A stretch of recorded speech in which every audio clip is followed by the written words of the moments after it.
शब्दांनाही कोडं पडावं अशा काहीशा भावना कोड्यात सापडल्या की माणूस काशवर येऊन थांबतो आणि शब्द निशब्द होतात.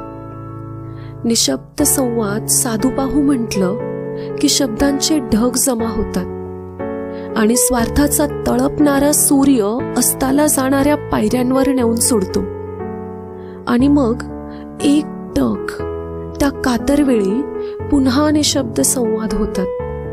स्वतःशीच, स्वतःवर कधीतरी हसत तर कधीतरी परिस्थितीवर.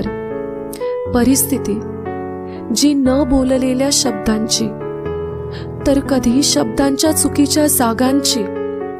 आणि मग शब्द निशब्द पुन्हा एकदा. शब्दांना पडलेलं कोडं पुन्हा एकदा.